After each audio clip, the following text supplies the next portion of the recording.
without remembering anything or without knowing anything. He just saw all around water, nothing else. So imagine you are in a situation wherein you have no idea who you are, what you are, where you are. Yeah, there is nobody else. He is sitting on a lotus flower, and that's it. Just water everywhere, and there's a lotus. And Brahma was like, "What is this? Where am I? What is all this thing going on? It's just water, water, water everywhere." So he figured out that, wow, I'm sitting on a lotus, like gold lotus. Wow, it's so good. So maybe there must be something which is the source of the lotus. Yeah. So he started going in the stem of the lotus. The lotus, which we know, has very small stem, this big perhaps. The lotus in which Brahma started going down is that's the stem in which the entire 14 planetary systems are arranged. Yeah, really huge stem. It's like a pipe, big, huge thing. And Brahma started going down, down, down, down, down. And finally he hit the rock bottom, because the lotus grew from the navel of a Vishnu by name Garbha Udaka Shai Vishnu. The universe is in the form of a shell, of an egg with 8 shells. So imagine egg and 8 shells. Inside, half of it is water. And that water is called as Garbha Sagara, exactly like how amniotic fluid is there in the womb of the mother to sustain and provide for the baby. Similarly, the universe has its own water called as Garbha Sagara, which is providing for the whole of the universe. And the Vishnu who is lying down in there is addressed with the same name, one who is lying in Garbha waters. Garbha Udaka Shai Vishnu. So Brahma, basically he's in the shell, he's in the stem, in a pipe, comes down, hits the rock bottom, and oh, what is this? I don't understand anything. So he goes back. So he couldn't really understand what is the source, where is he coming from, what is the purpose of his life. He couldn't figure out. And eventually he had to control his ego and control his own selfish ideas and start surrendering to a process of austerity. So he heard the sound vibration, tapa, and you have to perform austerity. And then he started performing austerity. And eventually, in his heart, the knowledge was revealed. The entirety of knowledge was revealed in the heart of Brahma. Then Brahma started creation. So he created first the 4 Kumaras. They came out. Then Brahma told them, well, I am Brahma, for my sons, please go help me to create. And the 4 sons said, sorry, we won't do it. We prefer to be just like small babies. This is what we are. And then eventually Brahma started creating more and more, and then came many other people, and eventually a person by name Swayambhuva Manu. He came out.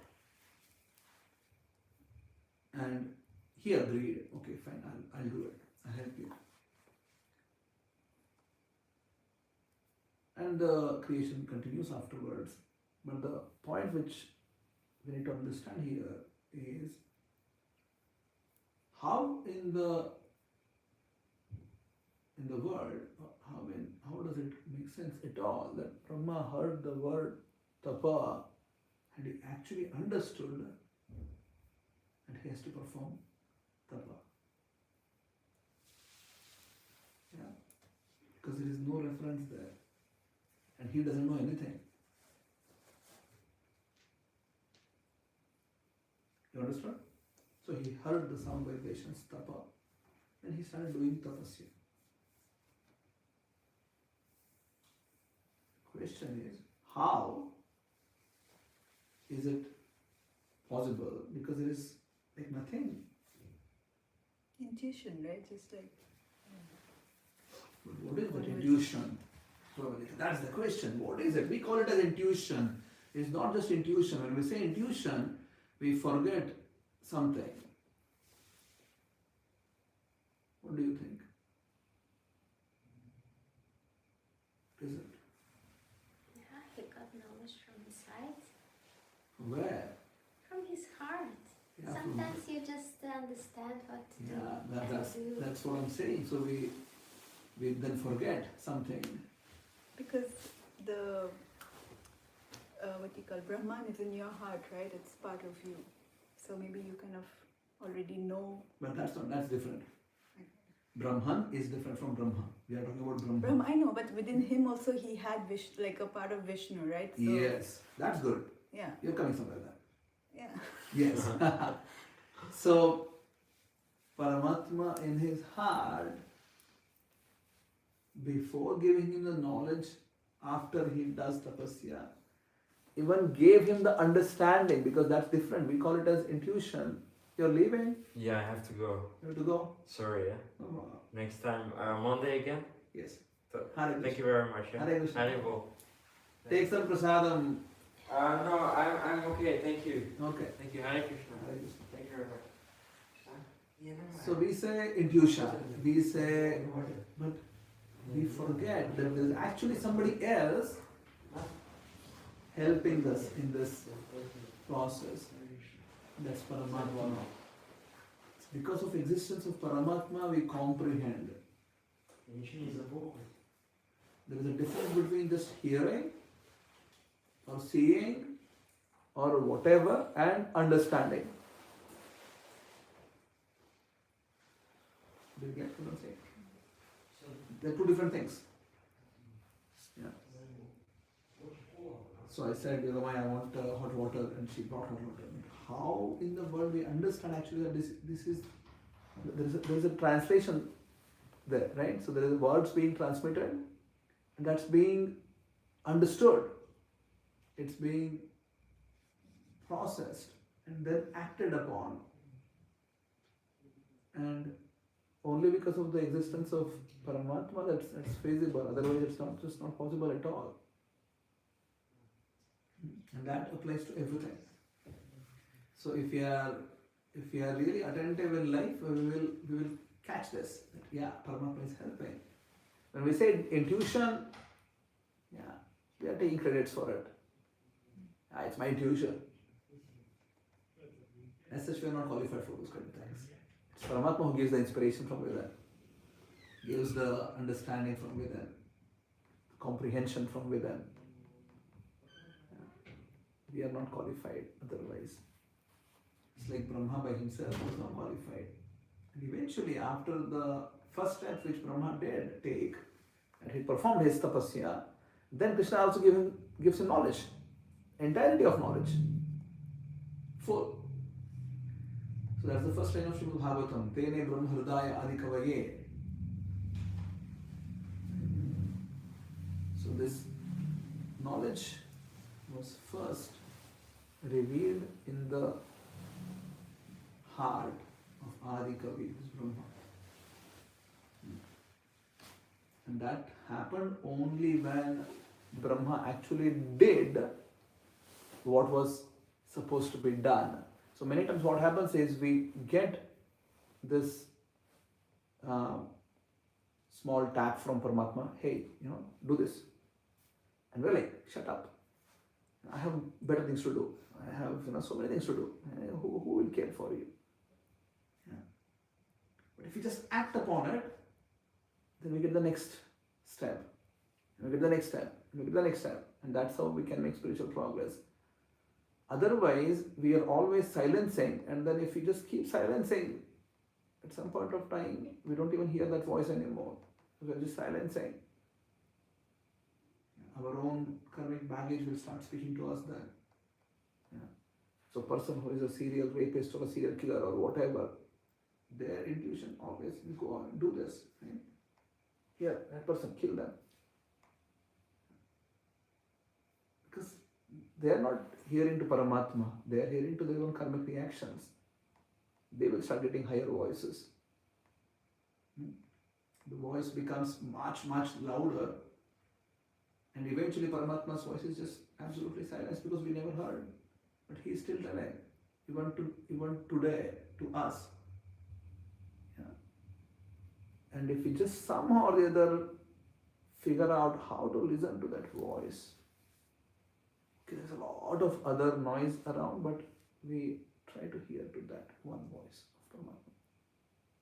We can access it even today. And we can start acting upon it. And eventually that can bring a lot of higher spiritual progress. So, it's something which we can now practice. We sing Hare Krishna mantra. Try to not get carried away by the noise, anything which is there. Focus fully on the mantra attentively and don't think about it at all. Just hear, repeat. Hear, repeat. No thinking. Just put other things away, all the noise away, cut it off. Try to align yourself with the frequency of the Hare Krishna mantra. Let's see how it works out. Okay? Good. Hare Krishna, Hare Krishna, Krishna Krishna, Hare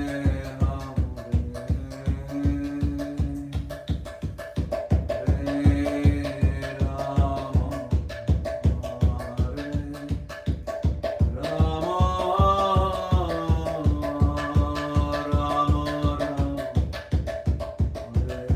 Rama.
Good.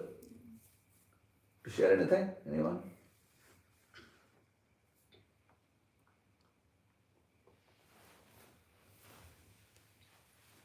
I think I was missing this because Mandir has also been shut, right? So Yeah.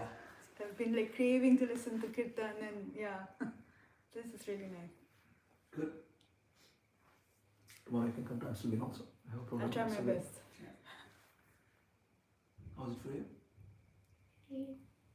Coming through. Okay. Come on. Good. Scan. Really good. It was like a trance. It's what? Good. Nice.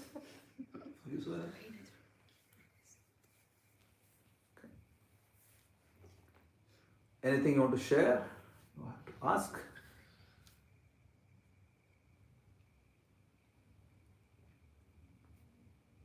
Anyone?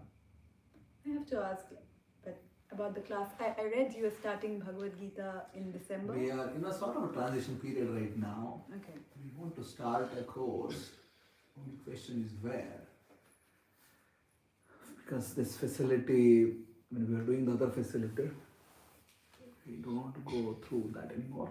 So we're sort of looking out for the next space. So we'll keep you posted. But yeah, we do want to start a course, a Gita course, a structured study of Gita from December first week or so. It might be pushed a little bit, but we'll do well. Okay. Anything else? You know? No? Let's make this. Everybody ask one question. Whatever question. We start with Asmita. I already asked. It's a buffer question. Okay. Yes. Something about Krishna consciousness. Okay. I'll ask the question first. And you can ask afterwards. What do you like the most in Bhakti, in Krishna consciousness? Yes, Gina. I like music a lot, so I really like to listen to Kirtan bhajans. Okay. Good. Yes, Suyana? I think people. Like people. Devotees. Okay. Good. Yeah. Yes, Planeta. It's a deep question. It's a big question. What do we like? I think we're still learning. I'm still learning. So when I come to like go to the temple or any such gathering, Yeah. it's always nice to kind of get more knowledge, get Yes. more just discussion, which helps you kind of think more, clear a lot of questions in your head. So I think Okay. that's beautiful. Yeah. Okay. Good. Yes, Rita.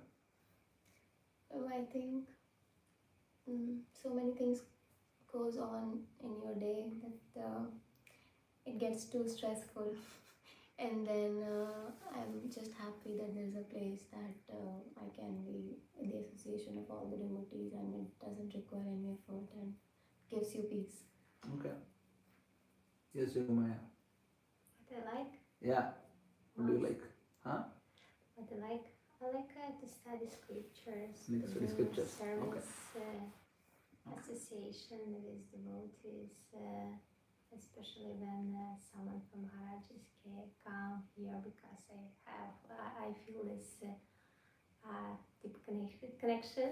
Sometimes it's you have disconnect with them, and it's so nice because you can feel also their energy and to be only just be in their association, in their close to them.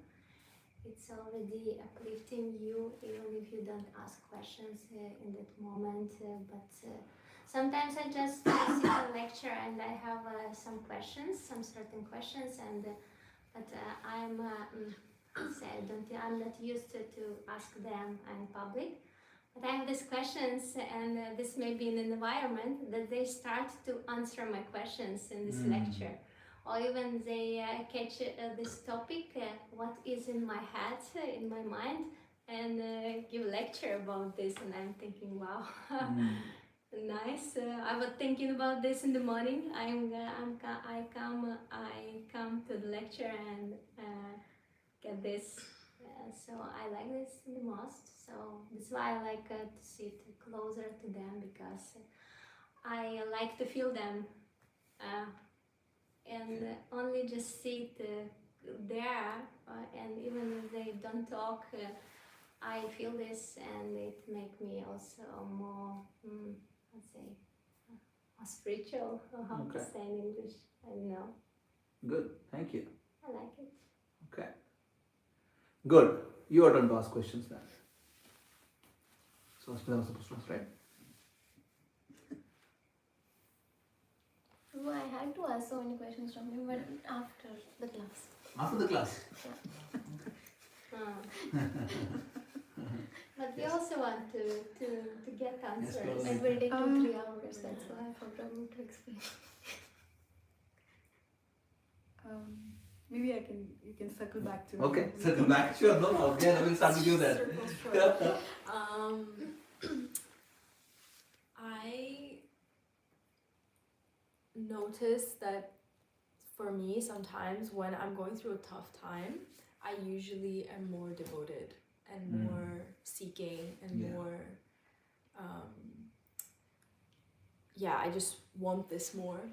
But then when things are not good but fine, I kind of, it's not that I drift away, but I kind of keep this a little bit Yeah. on Second the priority. back burner. Yes. So I want to get better at making this like a standard for all the time.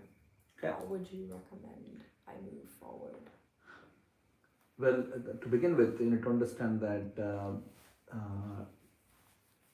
taking shelter of Krishna in difficult times is not bad. It's good. It's a good beginning already. So it's good about at least, because people do horrible stuffs when they are in difficulty. So somebody who comes to Krishna when they are in difficulty, Krishna even recognizes that. He tells 4 kinds of people come to me. Artha, Artharthi. Artha is somebody who is actually going through a lot of difficulty. Krishna recognizes that. Somebody who wants money, somebody who wants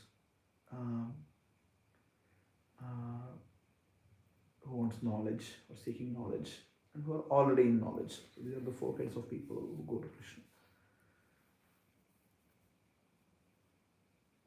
First, Suffering suffering. or seeking knowledge. That's third. Seeking money,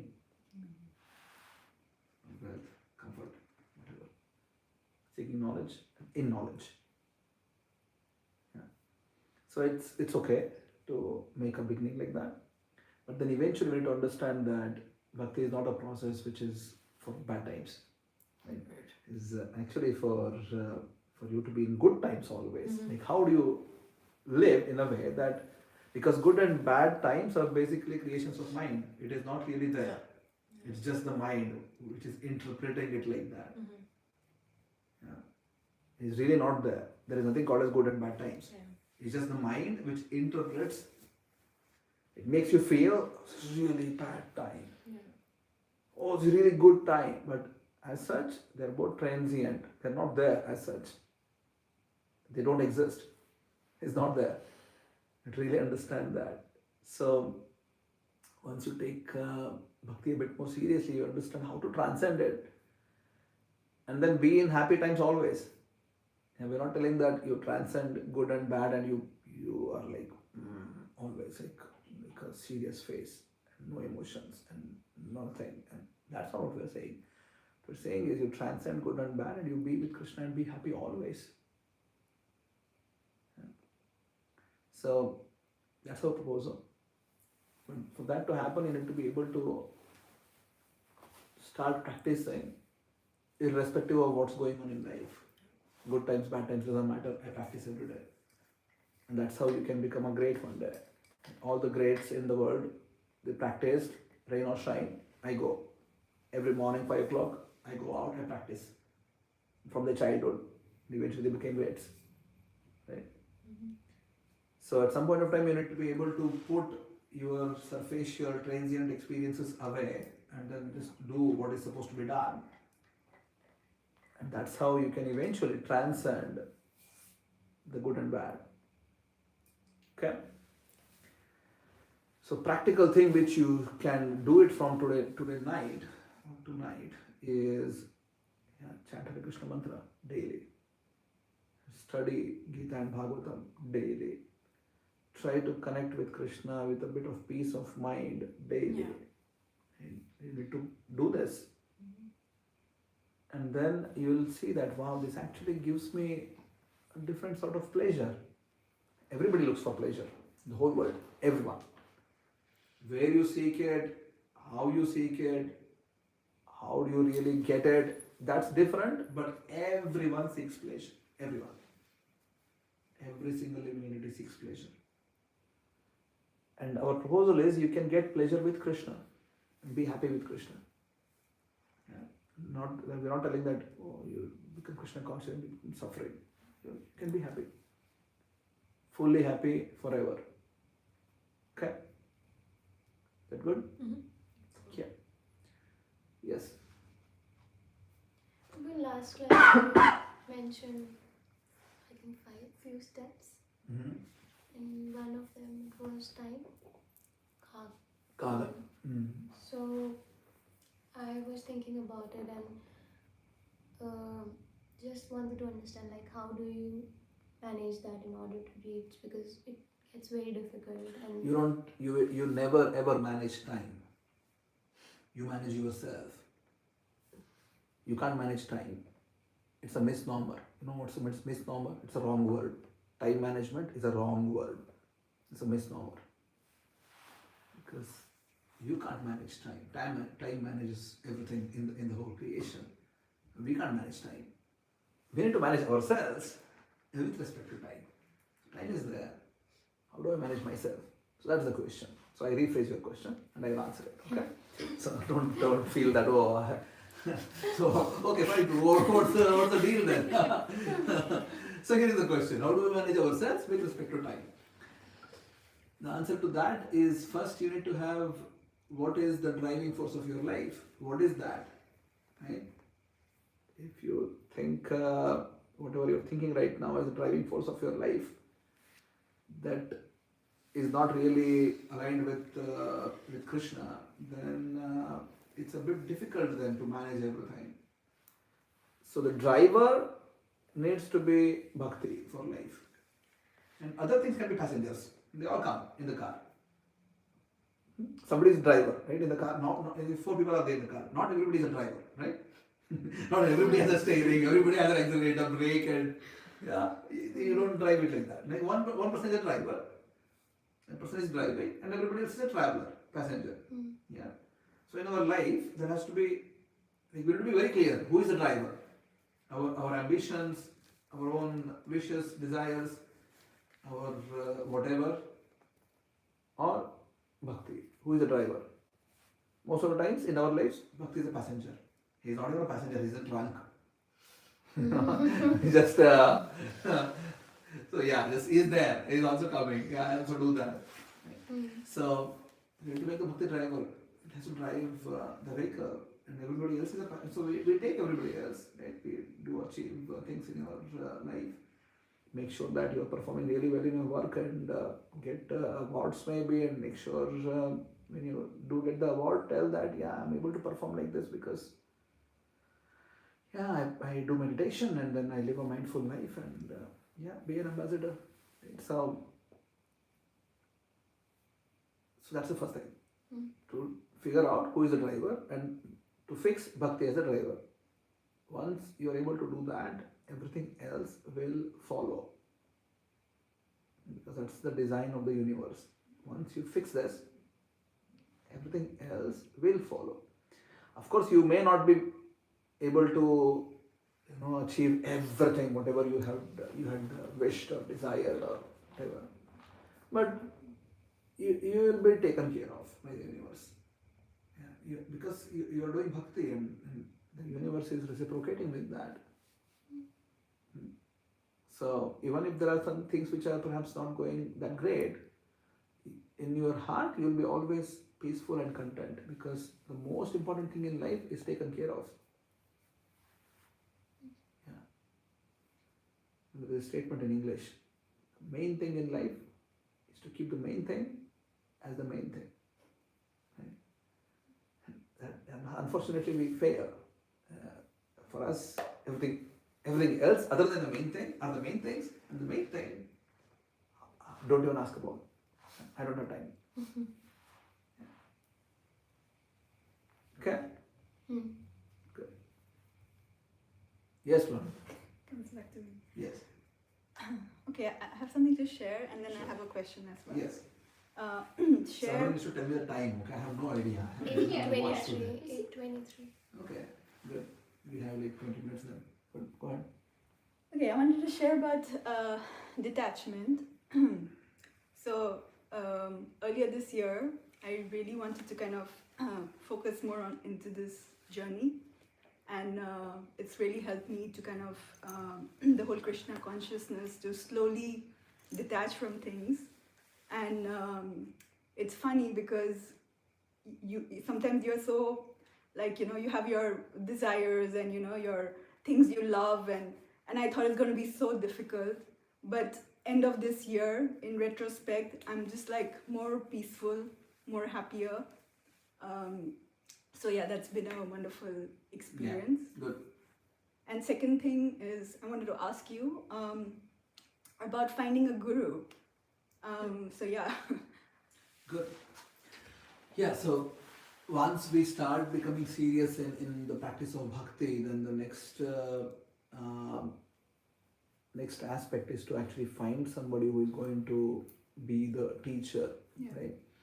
So in a practical sense, there are many gurus in our lives. So the first guru is someone who shows us the path. It's somebody who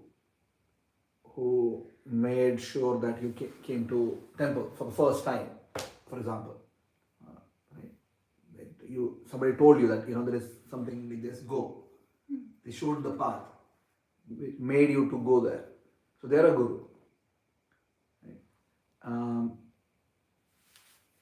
But then that's like one-time event in life, right? It just happened somehow in all our lives. Somebody he was the first person who connected us with the path. And then there is the concept of shiksha guru. Yeah. It's somebody who teaches you, and you should have a shiksha guru who is with you, who knows you and is guiding you. Yeah, and this person has to be having a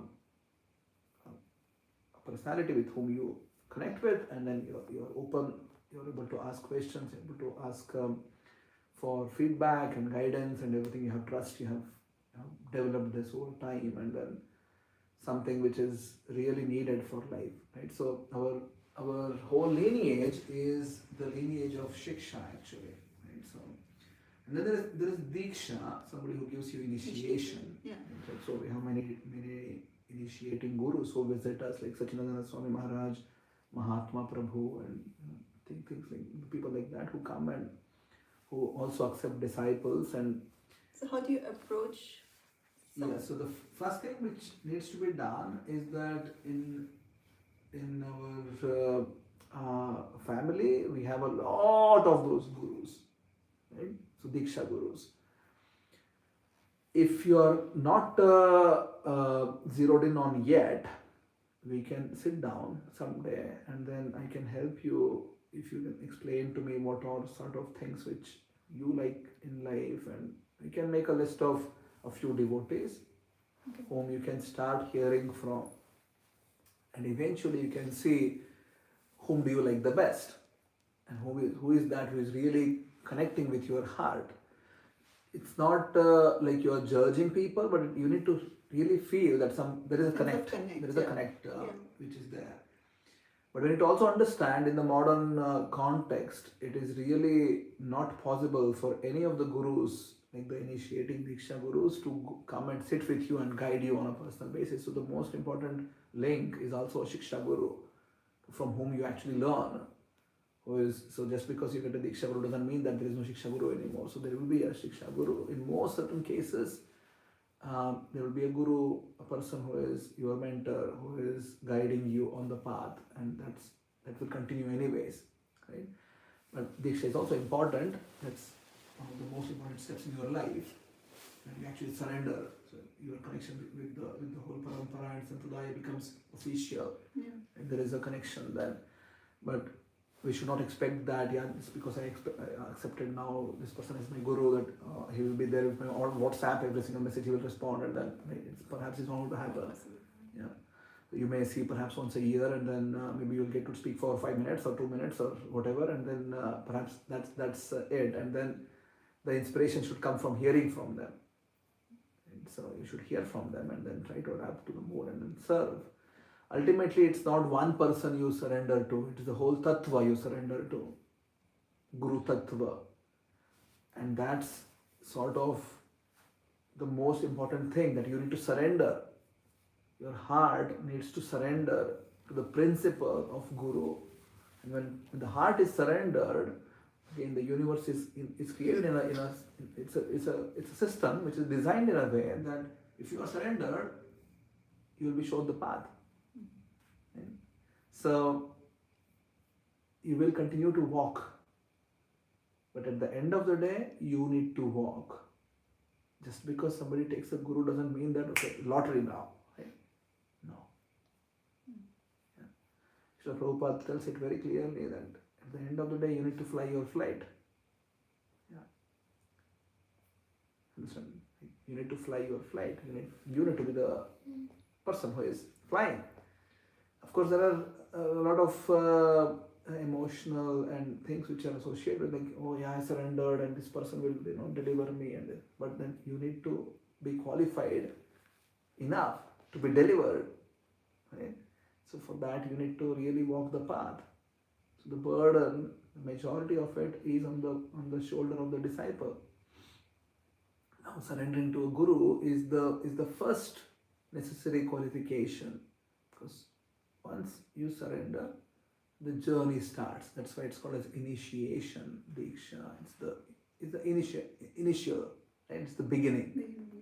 So that's how Bhakti starts. Okay? Good for now? Yeah. Good. Thank you. Yes, Meera. Thanks, Ram.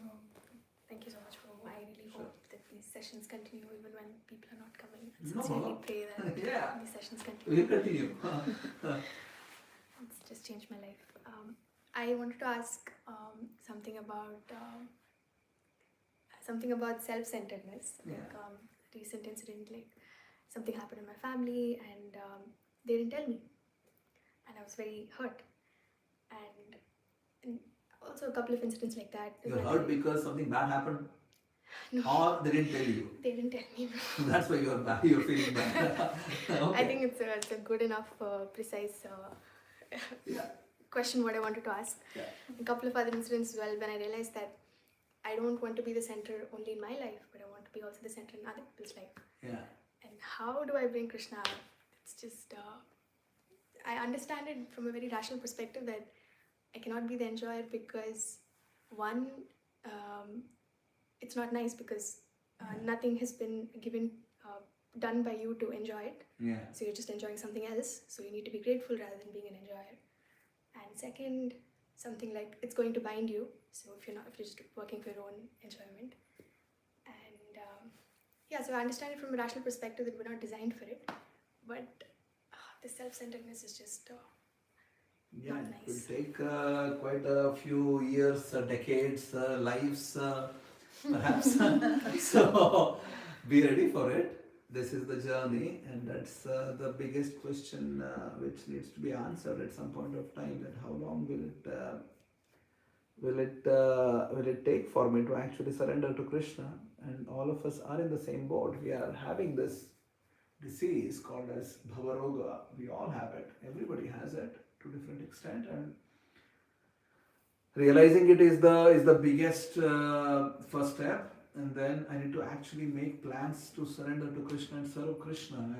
So if I want to surrender to Krishna and serve Krishna, I am making Krishna as the center of my life, moment by moment by moment. Until that happens, so as of now, how we have been living is, yeah, there is a place for Krishna for me. This place. There is a place for Krishna. This is my life. Krishna, no. This you can't come in this zone, Krishna. So this is your space, be there. Right? I'll chant something, I'll hear to kirtan, or I'll hear to some bhajan, or I'll do some service or whatever. That's for you, Krishna. You be happy there. This is me. Right? It's mine. No access to you, Krishna, here. That's how we live. And every time we are having our consciousness not in Krishna is the time which is lost. It's gone. Now we don't realize how much it is. And just being, having conscious of Krishna doesn't mean that, oh yeah, I keep sort of telling that, oh, I am Krishna conscious. No. It's actually how you respond to situations. That's precise definition of being Krishna conscious. If someone is Krishna conscious, they behave different. Yeah. It's the definition. Their behavior is different. Their personality is different versus someone who is not Krishna conscious. Now we are all on the path to become Krishna conscious. We are not Krishna conscious. Right? We are on the path. Just like toddlers making some attempt to become Krishna conscious, failing in it. Making some attempt, failing in it. That's what we are, toddlers. Yeah. So, but we need to be enthusiastic, making sure that, okay, I keep putting an effort. Okay, I fail, no problem. I put an effort again. Exactly like a toddler. They fail, they trip, whatever. But they will hold something, stand up again and then walk again. Yeah, they fail, but it's okay. They like, Bhumi walks like a penguin now, right? Like it's just like, it's nice to see, but she's actually putting a lot of effort to do even like small steps, and it takes a lot from her side. But we all have done that also when we were kids. But it's just that we have forgotten that, how we have grown up, and this is exactly how we should do in Bhakti. Okay, I failed, no problem. I caught it, I failed. Next time, I'll at least try one more time. I'll fail, no problem. Maybe in next 100 times I fail. Doesn't matter. How does it matter? It doesn't matter.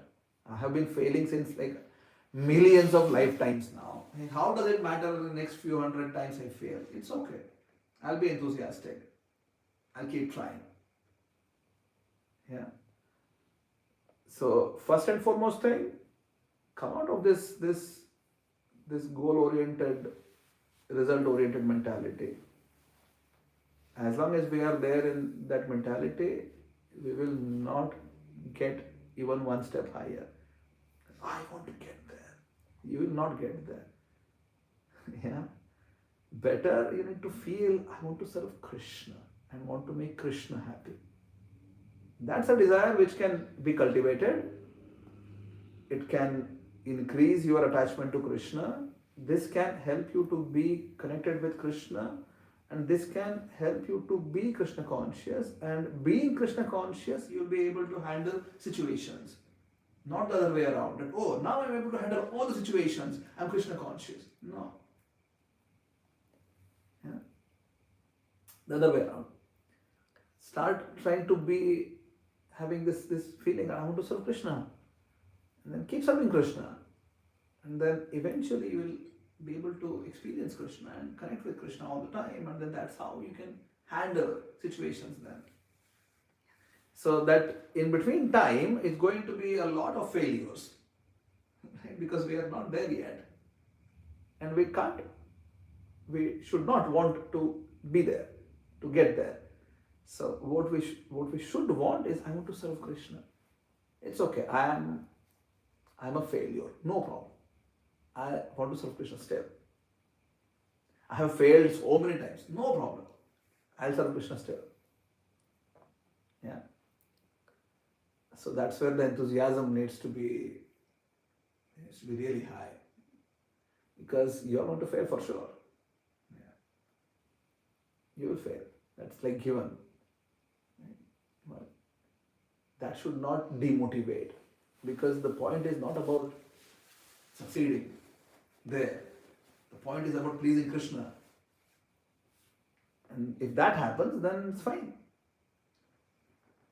Okay? Good. Hare Krishna. Yes, Yogamaya? You didn't ask question. Questions? Yes. No. About Anything. yeah, I have some questions, but yeah. Ask. No? Okay. Any last questions? Comments? No? Does the spiritual, like, suppose you're at whatever level that you've exceeded in this lifetime, does that like carry forward? Yeah. It does. Okay. So it's gonna get better. You don't At expect- least going to stay the same. Right. Yeah. Yeah. Better is up to you to decide Okay. whether I want to take it to the next level or not. Yeah. Yeah, at least you will not go back to square one. Yeah? Good. Okay. That's it then.